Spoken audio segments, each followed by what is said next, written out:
মুর্শিদাবাদের যুবক নবাব সিরাজউদ্দৌলা একবার দেশ ভ্রমণে বের হয়ে অনেক স্থান ঘুরে অবশেষে কৃষ্ণনগরে এসে উপস্থিত হলেন।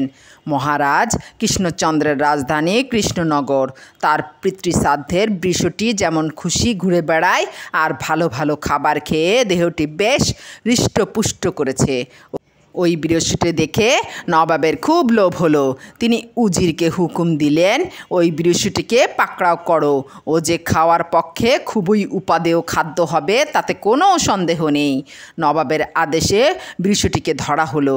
সঙ্গে সঙ্গে এই খবরটি গিয়ে পৌঁছালো মহারাজা কৃষ্ণচন্দ্রের কানে। এ কথা শুনেই মহারাজ খুবই ভাবনায় পড়লেন। একদিকে নবাব, অন্যদিকে হিন্দু ধর্মের প্রতি হস্তক্ষেপ। এমন অন্যায় কাজকে কিছুতেই সমর্থন করা যায় না। আবার নবাবের বিরোধিতা করাও বুদ্ধিমানের কাজ নয়। নবাবের বদমেজাজের কথা তিনি ভালোভাবেই জানেন।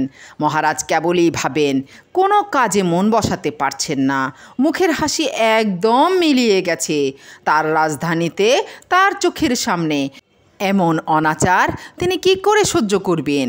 তিনি বেঁচে থেকে হিন্দু ধর্মের প্রতি এই অবমাননা দেখবেন? শ্রাদ্ধের বৃষ বদ অধর্মের কাজ। গোপাল রাজসভায় উপস্থিত হয়ে মহারাজকে চিন্তিত দেখে জিজ্ঞাসা করলেন, মহারাজকে বিশেষ চিন্তিত দেখছি, কি এমন অঘটন ঘটেছে জানতে পারি কি? মহারাজ বললেন, গোপাল, একটা অঘটন ঘটেছে। বড় অধর্মের কাজ হতে চলেছে।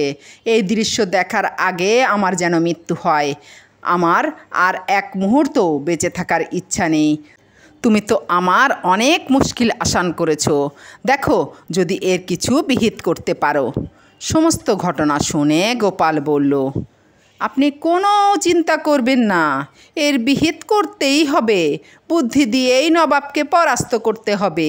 শক্তি এখানে কোনো কাজে আসবে না। নবাব বুদ্ধিতে আমার কাছে ছেলে মানুষ। এমন বুদ্ধির প্যাচ কষবো যে নবাব এখান থেকে পালাবার কোনো পথ পাবেন না। মহারাজ বললেন, না গোপাল, তুমি নবাবকে চেনো না। ওই বৃষটি তার কাছে ফেরত চাইলে বা অন্য কোনো ছলনার আশ্রয় নিলে নবাব ক্রুদ্ধ হয়ে এমন কিছু করতে পারেন যাতে শুধু তুমি আর আমি নয়, বাংলার সমস্ত হিন্দুরাই এ বিপদ থেকে মুক্ত হতে পারে।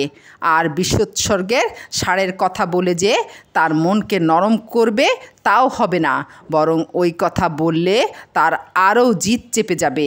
তখন আর কিছুই করার কিন্তু থাকবে না। গোপাল বলল, মহারাজ কি আমাকে এতদিনে এই চিনলেন? আমি এমন কোনো কাজ করব না যা মহারাজের চিন্তার কারণ হতে পারে। তারপর মহারাজের কাছ থেকে বিদায় নিয়ে নবাবের সঙ্গে সাক্ষাৎ করতে রওনা হলো গোপাল। নবাব গোপালকে আসন গ্রহণ করতে বলে নানা রকম হাসি তামাশায় মেতে উঠলেন। গোপালের মন কিন্তু পড়ে রয়েছে অন্যদিকে। সে সেই ষাঁড়টিকে খুঁজছে যাকে নবাব জবাই করার জন্য আটকে রেখেছেন। এদিক ওদিক তাকিয়ে ষাঁড়টিকে দেখতে পেয়ে গোপাল বলল, হুজুর, এই বৃষটি এখানে বাঁধা রয়েছে কেন? নবাব বললেন, এই নধর দেহ বৃষটিকে আমি কাল জবাই করে এক ভোজের আয়োজন করেছি। এই বস্তুটি আমার কাছে খুবই লোভনীয়। গোপাল বলল, হুজুরের দয়ার শরীর, পরোপকারই আপনার একমাত্র ধর্ম। এখানে বেড়াতে এসেও লোকের উপকার করতে ভোলেননি দেখছি। নবাব বললেন, কেন গোপাল, তুমি হঠাৎ এ কথা বলছো কেন? এত লোকের কি উপকার হবে আমি তো বুঝতে পারছি না। এর সঙ্গে উপকারের কি সম্পর্ক, একটু খুলে বলো তো। আপনি এর চরিত্রের কিছুই জানেন না হুজুর। এর এমন নাদুস নুদুস চেহারাটি কেন হয়েছে জানেন? দুনিয়ার যত নোংরা জিনিসে এর খুব লোভ। বিচুলি, খড় বা শাকসবজি একদম ছোবে না।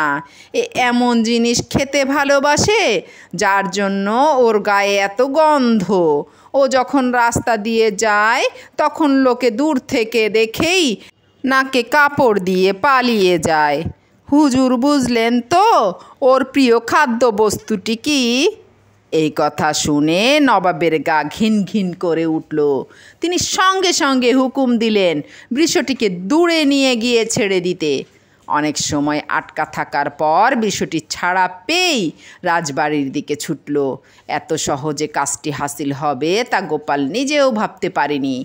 যাই হোক, খুশি মনে নবাবকে সেলাম করে রাজবাড়ির দিকে রওনা হলো। ষাটটি আগেই হাজির হয়ে গেছে। গোপালের কাছ থেকে সব শুনে মহারাজ কৃষ্ণচন্দ্র কেঁদে ফেললেন। তারপর গোপালকে এত পুরস্কার দিলেন যে গোপাল তা কোনোদিনও ভাবতেই পারেনি।